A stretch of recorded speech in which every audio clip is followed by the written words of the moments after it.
Today on CityCast Salt Lake, a new Utah music festival has suddenly disappeared itself. Plus, the plan to save Gilgal Garden from future development, and we explore when SLC will finally get a WNBA team, if ever. I'm host Ali Vallarta. I'm here with newsletter editor Terina Ria. Hi, morning. And CityCast Salt Lake contributor Andy Larsen. Good morning, Ali. Hi, you two. All right, let's start with a mystery. A music festival that was calling itself Yours Truly, Yours Only. Yours Always. Yours Always. Was supposed to be happening this October, headlined by Benson Boone, someone named Somber, who I'm still trying to figure out who they are. But I know they were at Taylor Swift's wedding, so I kind of learned who they are from the tabloids. Has suddenly been canceled. And it feels like the weird thing about this, I think we can all agree, is that there was no really explanation. Like, they didn't just cancel this festival. The branding for the festival sort of disappeared itself.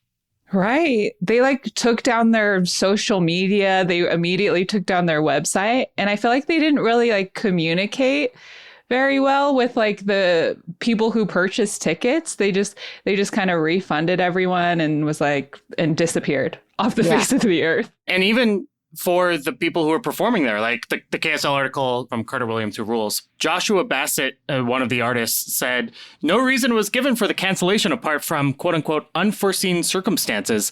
And the cancellation has not been publicly announced. We only know it's canceled since fans have gotten refund emails. So they were hearing this from their fans and being like, I thought it was still on. What's going on? Yeah. That's wild to me. I mean, dude, what do you think is going on here? So I did a little bit of digging. Okay. As you are wont to do as a Salt Lake Tribune reporter. Yeah. So, and I got two hints that merge with each other. So I think I know what's going on. One, they were using the Leap ticketing platform, which is not one I'm super familiar with, but it's, what they were using to sell tickets.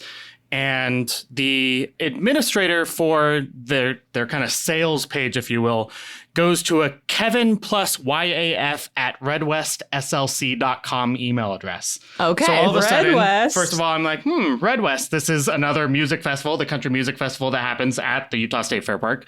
Yeah. So then I was like, okay, let's look up and see if I can find the Red West business registration, which happens to be registered in Wyoming, which great. Okay, cool. Now I look up Yours Always in the Wyoming business entity search, and turns out there is a business entity called Yours Always that is registered to the same physical address as the Red West Festival in Wyoming. Okay, Nancy Drew. Andy, this is why we have you here. Yeah. Look, that's amazing two connections that points, the founder of the Red West Festival is a guy named Kevin Kolopy. I'm not sure how you say that, but Colopy.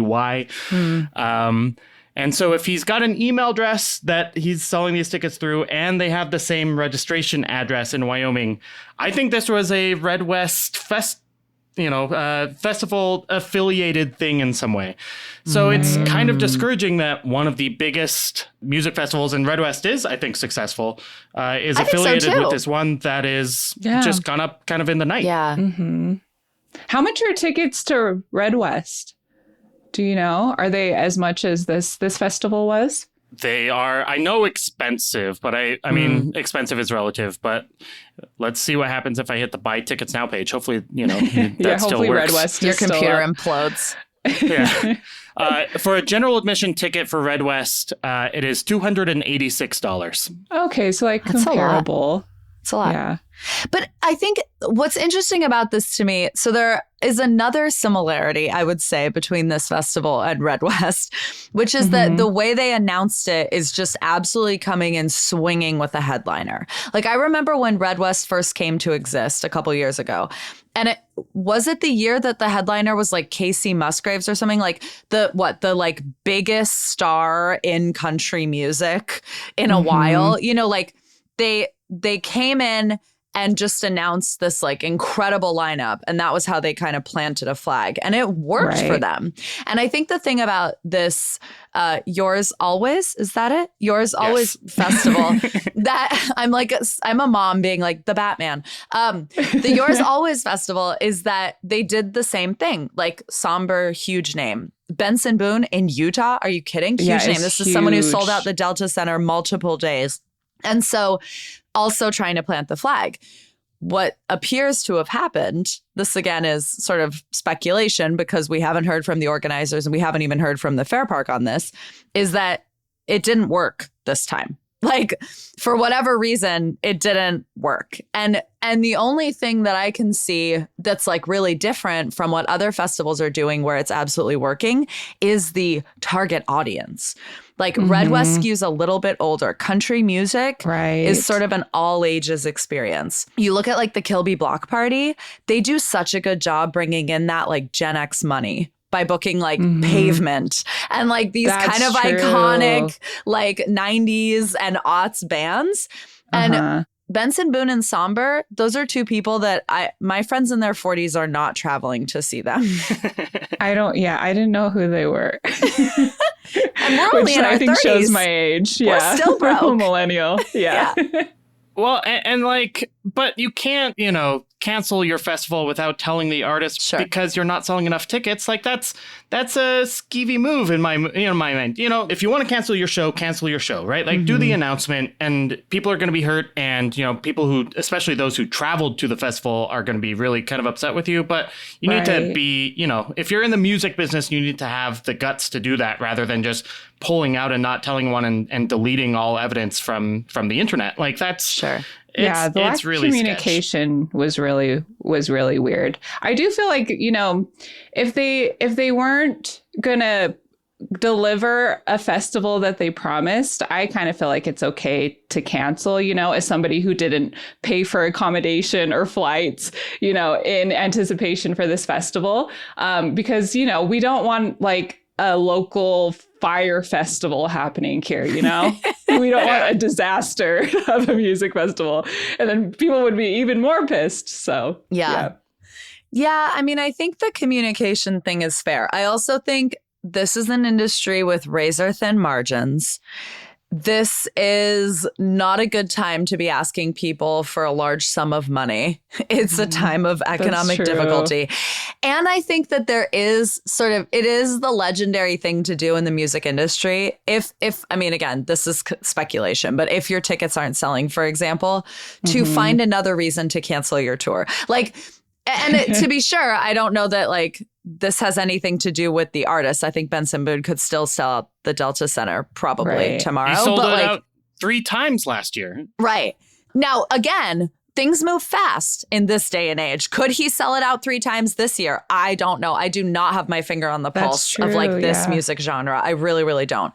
But I remember when Jennifer Lopez, one of the most famous people on earth, had to cancel her tour because tickets were not selling. And she said she wanted to spend time with her family. Now, at least she gave us a reason. But it is sort of like, it's what you do in the music industry is you point to a different thing. What's so weird here is they pointed at nothing. I know, because like, what's the strategy there? Because like, why wouldn't you just be transparent and be like, we didn't sell enough tickets, guys, so we have to cancel. Like, that's just how it works. Or we are going to be running, in theory, if it is the Red West people, 2 music festivals in 1 month, and that's an enormous burden. We can't do it. We got a little too excited, and 2 festivals is too much. Hard to say. Well, I want to ask you both before we move on, who's in your dream festival lineup? Oh, that is such a great question.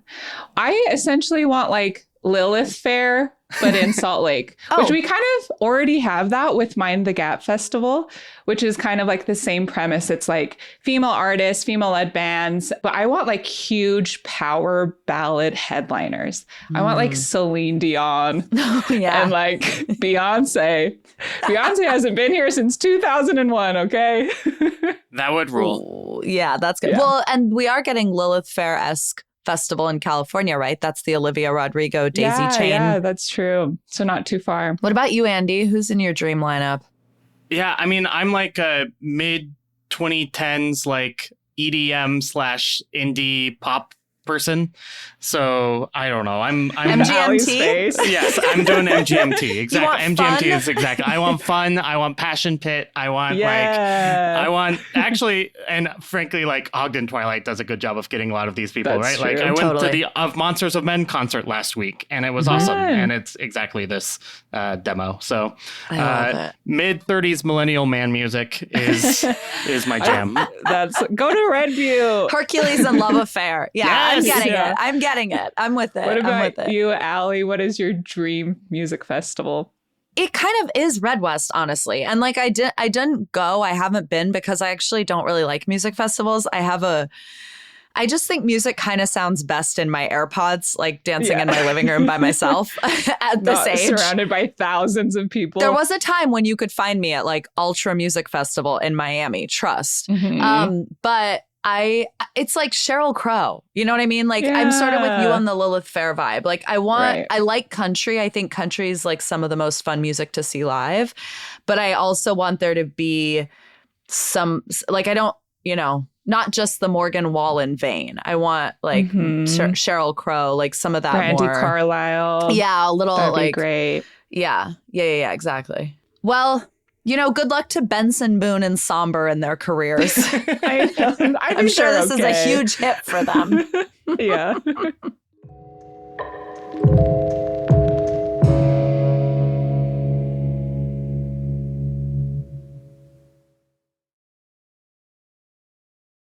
Newsletter editor Terina Ria, CityCast Salt Lake contributor Andy Larsen. One of our most iconic little pockets in this city, Gilgal Gardens. If you're unfamiliar, this is on the east side of Salt Lake City. It is kind of hard to find, which is half the fun. It's home of the Joseph Smith Sphinx. If you still don't know what we're talking about, boy, have you got some Googling to do. Yeah. But we got news this week that the city wants to take steps to protect it from development that doesn't exist yet, but like just in case. What is the plan here, Terina? Well, so I know they want this like official landmark designation just as this added legal layer of protection, because right now it's owned by the city. It was acquired in 2000 as a public park. And so this will just kind of protect it for the future. So like as mayors change, as the city council changes, it's going to be protected. So we need that for sure. And that, my sense, is because that neighborhood is undergoing quite a bit of development. Right. And it's already been kind of saved once. So like back in the 90s is when they really wanted to develop it. And this coalition was made of like residents and donors and the city and the county. And they formed what's called Friends of Gilgal Gardens in 1997. And they saved Gilgal. So they purchased it. They came together. And so they protected it this time. But they just need this like further protection in order to like not have development try to sneak in. And it probably would be fine for a long time, but I think this does two things. One, so if you get approved by the Historic Landmark Commission, if there's demolition of the landmark site can only be approved if needed for quote unquote public health or safety or after an economic hardship finding. So like it needs to be like it kind of raises the bar in what's required for demolition should that, should future city leaders need to consider it or want to consider it. And then the second thing is like any exterior work or new construction or demolition or reconstruction, all of that has to be approved by the city. So like if they want to make any changes to it, it all has to be approved, which again kind of makes it harder for any of that to happen. Now, again, the city runs it. So like the city owns it. The city would still be in charge, but it has to go through kind of a separate permitting process. There's a certificate of appropriateness that you have to get in order to make this happen. You know what? Yeah. I'm going to start handing those out. I feel like there's some people I would like to threaten with a certificate of appropriateness. You need the opposite, the certificate of inappropriateness. Like it's a yellow card in soccer. It's like, you got a certificate of inappropriateness. Calm down. Yeah, catch me in the Trader Joe's parking lot handing those out. For sure. It is interesting because Gilgal Gardens, yes, the city does manage it, I guess, but they also are always looking for volunteer gardeners. So I would say if you're looking for a fun volunteer opportunity, they need you. Friends of Gilgal Garden is always looking for gardeners. So you don't have to like prune trees or cut grass, but other things you can do to keep it in tip-top shape. You probably could scrub down the Sphinx, the Joseph Sphinx. Right. And I remember, so it used to be that the lore was that you wanted to go and rub the Joseph Smith Sphinx head for good luck, right? And then people kept doing it and it did start to erode. Yeah. We balded it, basically. No. And then now it has like a little bit of a, protection around it so that people don't do that. But the urge is absolutely there. We got to get people from the museum who know how to, clean these ancient artifacts. Yeah. It's not really Egyptian. We know this, right? No, we know. Ancient from what? The 60s. The 60s? Yeah. Okay. Yeah. For anyone who doesn't know, too, I think the story of this is really fun because what is now this little park was the backyard of Thomas Battersby Child Jr. And he made this, he was a stonemason and he was a religious zealot. And he made this garden out of love, basically, love for his wife. It features one of her busts, love for God, love for art.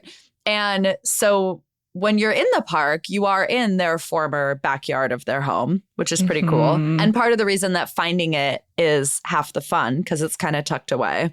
And something funny is we have these CityCast Salt Lake stickers that are the Joseph Smith Sphinx. And at Ada, one day we were handing them out and there were a fair amount of people who didn't recognize it or even know what Gilgal Garden is. What is this? And I think they thought that we were either big fans of Joseph Smith, big fans of Joseph Smith, or being mocking of religion, or that we had asked an AI to create the most bizarre sticker of all time. I thought Illuminati. Yeah, it's a real place, people. We had to tell so many people that. And then also there was conversation started of people who have been here for they're I've been here for 10 years and I know about Gilgal, but I haven't been there yet. And so, people, it's so hidden. I always tell people to go to the Chuckarama on 4th South and it's in the parking lot. And that's how you get there. Those are Utah directions. Your buffet, right after your buffet, go to the Gilgal. Those are Utah directions, my girl. Yeah. Are there places that you think, the thing about this story that I think a lot of people will love is that this is the city taking protective measures before we have to chain ourselves to the Joseph Smith Sphinx and be chanting "Save Gilgal Gardens" and making an enemy of a developer who may not need to be enemy of the people. And you know what I mean? It just feels like often when we end up in battles around development, it feels like it's all happening too late. And I think the thing about this story that's sexy to me is that the city is sort of getting ahead of it. Right. Are there other places that you think they should get ahead of it? It's got to be the whale. Oh. The ninth whale. I know that, she's new. She hasn't been around for a long time. She needs probably a few more decades under her belt.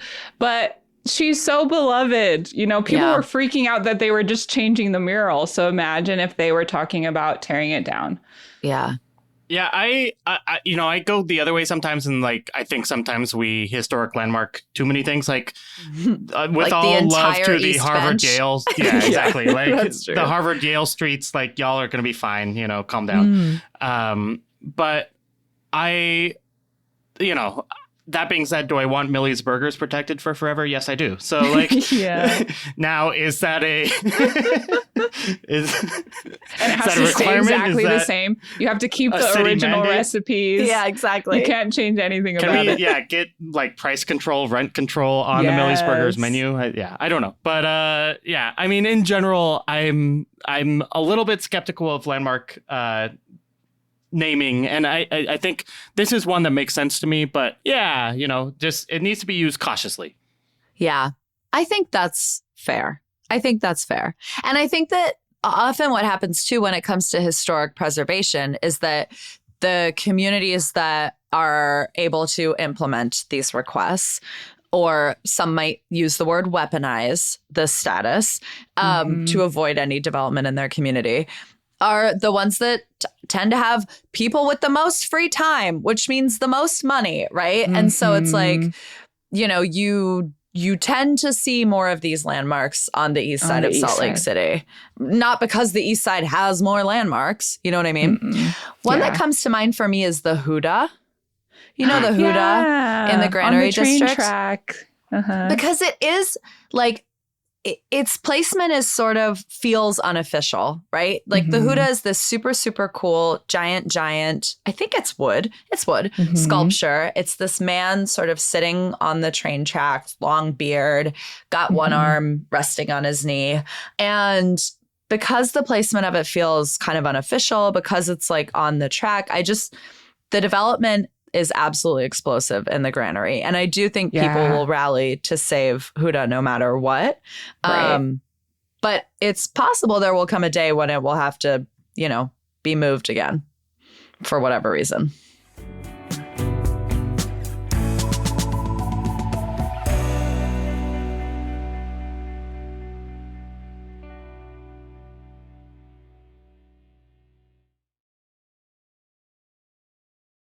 Newsletter editor Terina Ria, CityCast Salt Lake contributor Andy Larsen. Andy, while we've got you here, I want to talk to you a little bit about women's sports in Salt Lake City, because holy shit, we are winning. The women are winning. They're winning their games in Salt Lake City. But first, I have to shout out our sponsor for this segment, which is Rocky Mountain Power. And they've got a tip of the month for all of us, which is, did you know that heating and cooling account for about half of a typical home's energy use? So they recommend some simple steps like installing a smart thermostat, replacing air filters regularly, sealing air leaks around doors and windows. This can all help improve comfort and lower your energy costs. Not a bad idea, especially as we're in these triple digits. I know. My summer bill came in and I was like, woo! Really? That's crazy. Yeah, because I'm in I'm renting a house now. So it's much different than like an apartment. And I'm like, oh, wow, that's real. Oh, no. And that's when you said, ugh, I won't be able to buy tickets to yours truly. I know. Festival. Sorry, Benson Boone. I had to turn in my ticket. Well, if you want to save money and make some good climate choices in your home, you can learn more at rockymountainpower.net/summer cooling. Meet us over there. Okay, Andy Larsen, I'm going to read just a couple recent headlines from our women athletes in Salt Lake City. Talons, softball, professional softball champions. Again, Royals, professional women's soccer, currently number 3 in the NWSL, but according to the ESPN Power Rankings, currently number 1. They just had their biggest win ever this weekend. Oh, yeah. New general manager of the Salt Lake Bees men's baseball team is a woman. Yeah, and then the Salt Lake City Stars general manager, Katie Benson, who just got that job, I think, last year or 2 years ago, was just promoted into the Jazz's front office, and now is one of like the highest ranking members of the Jazz's front office. So like we are seeing a rise in women's sports here in Salt Lake City. Yeah, we have a professional women's volleyball team too. True. Oh yeah, love. Women, we're doing it. Well, okay. So the thing that I think about often when it comes to women's sports in Salt Lake City is how deeply I and many people I know want a WNBA team. And part of the reason I think there's so much hype for that is because we used to have one, the Utah Stars with 2 Zs, which, if you don't know, are now the Aces, one of the winningest teams in the WNBA, legendary coach Becky Hammon. So, like, I don't know, Andy, you used to be on the Jazz beat at the Salt Lake Tribune. You've interviewed Ryan Smith many, many times. Do you think that it seems like he would be the guy to do it, but maybe there is other money in this state to bring us a WNBA team? Yeah, it wouldn't stun me if like the Millers chose to do it. I don't know if the WNBA would do that, given that they sold the team the last time, right? Like Larry Miller chose to sell the Utah Stars to San Antonio before then they moved to Vegas a few years back. So, yeah, I don't know if the WNBA will kind of give the Miller family a second chance, but WNBA franchises are exploding in value and now cost hundreds of millions of dollars to get one. And there is a lot of interest there in terms of expansion, in terms of finding a place to play. Ryan Smith would be like, as you point out, like an obvious candidate, given that he owns a Delta Center and runs the Utah Jazz and the Utah Mammoth. So it would make a lot of sense. And there are a lot of dual owners of NBA and WNBA teams, right? Well, and his business partner, right, at the Jazz, is it Dwayne Wade? Is the minority owner of the Jazz now? Is one of the minority owners, yep. Is one of the minority owners of the Jazz. Is he a majority owner of the WNBA team in Chicago, the Sky? I think he's one of the owners. I don't think he's the majority owner. So there are people around Ryan that are also like, hyped on the WNBA right now. Now, Dwayne Wade would probably, I don't think you can own two teams at the same time or be invested in two teams at the same time. Oh, so sure, that makes sense. A conflict. But regardless, Ryan Smith was asked about this a couple years ago and said basically, we're interested in the idea, but we've got a quote unquote pretty full plate right now. But he said, I know Kathy really well. Kathy is the commissioner of the WNBA, Kathy Engelbert, and we talk a lot. And what she's doing with the WNBA, just jumping into he talks about Dwayne Wade jumping into the Chicago team. But he says, when you think about the WNBA or women's sports, we're in and we're not going to be halfway in. We need to be all in and all the time. The plate's full, but we'll keep rolling. So it's like kind of a denial. But again, this was in 2024. It would not stun me to see them chase this. I just also know that there are a lot of other ownership groups and a lot of other markets interested in growing the WNBA because it is really, really hot right now. Yeah. Well, a few years ago, I think it was 2024, somebody asked Holly Rowe, who, if this is too much sports talk, if you're like, who are these people? Holly Rowe is like the only name you need to know, other than Andy Larsen, of course. In sports reporting, specifically when it comes to women's sports, like the blonde woman that you see on every screen all the time, who manages to be everywhere at once, covering every single game. That's Holly Rowe. Also is a Utah. Cool. And is a Utah. Oh. And she's absolutely legendary. And she's been like a huge advocate for women's sports for a long, long time. And she was asked, like, do you think that we should be trying to get a WNBA expansion team? And she said, truthfully, I don't think we have the audience right now. But that was 2 years ago. Do you think we have the audience now? Can we fill an arena for a WNBA team in Salt Lake City now? I think we could for certain games, certainly against the Indiana Fever and Caitlin Clark. Those games sell out everywhere in the country, right? Like established WNBA markets, old ones that don't do that well in terms of other attendance. Like when Caitlin Clark comes to town, they sell out. I think, there would be some lower attendance days. I mean, like, for example, I think the Utah Royals are a good example here, where the Utah Royals have pretty good attendance relative to the rest of the league. They have really good announced attendance. They announce a lot of fans who go to those games the seats are more empty than that. I believe they average like 9,000 fans announced, and it probably doesn't really get that many.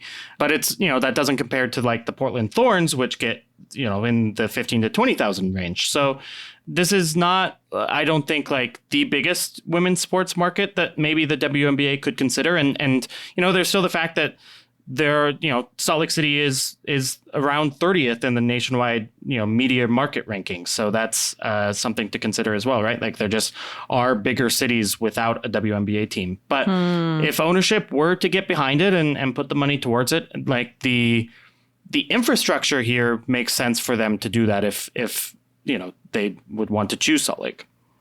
Okay. And you can email me, ali.vallarta@citycast.fm when this makes you mad. But basketball is more fun to watch than soccer. Wow. It moves faster. I'm sorry. That's I think true. it's easier to become a basketball fan than to become a soccer fan. Really? I disagree. I'm not a sports person, as you know, but I live with a soccer girl she played soccer in high school. And so she educated me about the game. And she showed me women's soccer versus men's soccer. And women's soccer is so much better. Like the women are killing it on the field. So yeah, that's a good point. Like the women's soccer is, at least in the US, nearly as popular as men's soccer and certainly more successful than men's soccer on the world stage. Whereas, World Cup champs. basketball, the NBA is clearly kind of an order of magnitude larger than the WNBA. But you can't make me choose between the sport I covered and the sport, I'm currently wearing an RSL jersey. Well, right? this is the thing about you, Andy, is that I love them all. You love them all, but I mean, you covered the Jazz for so long and you know basketball. I do think soccer is maybe your true love. Is that fair? No, I don't think that's like I grew up too tied to the Jazz, right? Like it is maybe my first love, and I do still love basketball. It is awesome. Well, let me just say the WNBA All-Star Game, which just sort of fairly recently happened, drew a bigger crowd than the NBA All-Star Game this year. Is it because who they had? But well, actually, what's interesting about that is that it was in Chicago and there weren't even any, like, as I understand it, I'm trying to think, Chicago players in the game, right? Oh, really? It was like That's there wasn't great. even a hometown sort of element. But I think you point to something interesting, which is just that there are markets that are even more poised that don't have the team and would probably get in line ahead of us. So we should probably anticipate that we're going to get Major League Baseball before we get a WNBA team in Salt Lake City. That would be my bet because, all of the machinations are in order. There have been reports and rumors about us getting the MLB team. Multiple MLB reporters are calling even Salt Lake City a lock to get an MLB team. We just haven't had that kind of smoke at all with the WNBA. So, I do kind of believe in the where there's smoke, there's fire. And maybe they just pull a surprise on us and, open a WNBA team in the next couple of years. But it just, again, baseball seems far more likely. In the meantime, humbly, I would like a women's sports bar. If someone could start getting pieces together. What happened to the whale tail? I feel like I haven't heard from them. They had a survey going out. There was going to be a sports bar called the Whale Tail in Salt Lake City, but I don't know. I haven't been keeping up. Maybe they I remember when updated they were stapling those QR codes to posts around the city, and I took that survey. Yeah. I don't know what happened. It's a great question. It's also interesting because the most famous, I think, women's sports bar in the country is the Sports Bra in Portland. And they are trying to raise $1.2 million right now in a crowdfunding effort.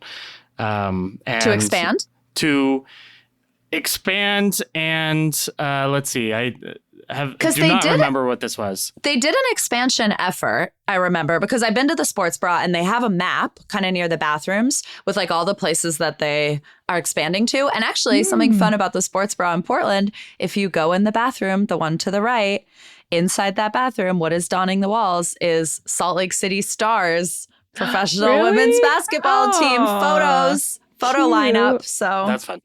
Yeah, we're in there.